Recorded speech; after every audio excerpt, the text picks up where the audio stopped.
दोस्तों नमस्कार, हलचल अयोध्या समाचार में आपका स्वागत है। आपको ताजा तरीन खबरों से अवगत कराने के लिए मैं प्रियंका तिवारी। अयोध्या जिले में सिविल कोर्ट परिसर में स्थित सुलह समझौता केंद्र की पहल पर पीड़िता पत्नी व पति के चेहरे पर बिखरी मुस्कान, पिता के प्यार से वंचित बच्चे के अंधकार में दिख रहे भविष्य में दिखी आशा की किरण। थाना हैदरगंज के कस्बा हैदरगंज निवासी रूपा पत्नी अनिल गुप्ता द्वारा हैदरगंज थाने में दर्ज कराए गए दहेज अधिनियम के मुकदमे में न्यायिक मजिस्ट्रेट द्वितीय फैजाबाद के न्यायालय में विगत 5 साल से विचाराधीन मामले को न्यायिक मजिस्ट्रेट द्वारा सिविल कोर्ट के सुलह समझौता केंद्र फैजाबाद पहुंचाने पर मध्यस्थता केंद्र की पहल रंग लाई। सुलह समझौता केंद्र के सदस्य देवबक्स वर्मा द्वारा की गई पहल से पति पत्नी खुशी खुशी सुलह समझौता केंद्र से ही विदा होकर अपने घर गए। न्यायिक मजिस्ट्रेट द्वितीय फैजाबाद के न्यायालय में वर्ष 2019 से मामला लंबित रहा। सुलह समझौता केंद्र की पहल पर पीड़िता रूपा पत्नी अनिल गुप्ता निवासी हैदरगंज तथा अनिल गुप्ता निवासी गांव समंथा थाना भीटी अम्बेडकर नगर के चेहरे पर उस समय मुस्कान देखी गई जब दोनों एक साथ रहने हेतु राजी हो गए। दोनों पति पत्नी के बीच एक बच्चे का अंधकार में भविष्य भी उज्ज्वल होता दिखाया।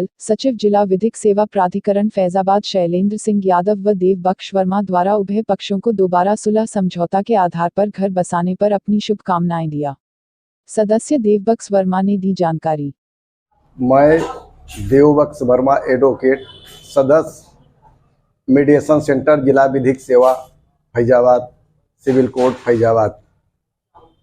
मध्यस्थता के लिए न्यायिक मजिस्ट्रेट द्वितीय से सरकार बनाम अनिल गुप्ता दहेज उत्पीड़न का मुकदमा मेरे समक्ष सुलह समझौता के लिए संदर्भित किया गया। अनिल गुप्ता और उनकी पत्नी रूपा। अनिल गुप्ता समंथा थाना भीटी जनपद अम्बेडकर नगर के रहने वाले हैं और उनकी पत्नी रूपा हैदरगंज थाना हैदरगंज जनपद अयोध्या की रहने वाली है। दोनों मेरे सामने उपस्थित हुए। यह मुकदमा 2018 में हैदरगंज थाने में दर्ज होना बताया गया, जो न्यायिक मजिस्ट्रेट के न्यायालय में 100/19 बात संख्या पर पंजीकृत हुआ है और न्यायालय में करीब 4-5 साल से चल रहा था। उभय पक्षों के बीच में काफ़ी दूरी थी। दोनों के बीच में एक लड़का भी है जिसका भविष्य अंधकारमय था। सुलह समझौता केंद्र में दोनों पक्षों को समझाने बुझाने पर उभय पक्ष एक साथ रहने को तैयार हो गए और संधि पत्र पर ऑर्डर शीट पर हस्ताक्षर करके दोनों को एक साथ रहने के लिए बताया गया और दोनों लोग हंसी खुशी के साथ दोनों अपने बच्चे के साथ में एक साथ जीवन यापन करने के लिए गए।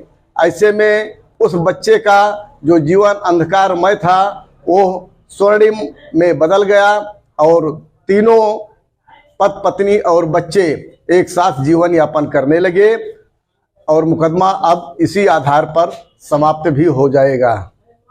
सुलह समझौता के आधार पर उभय पक्ष एक साथ जीवन यापन करने को तैयार हुए।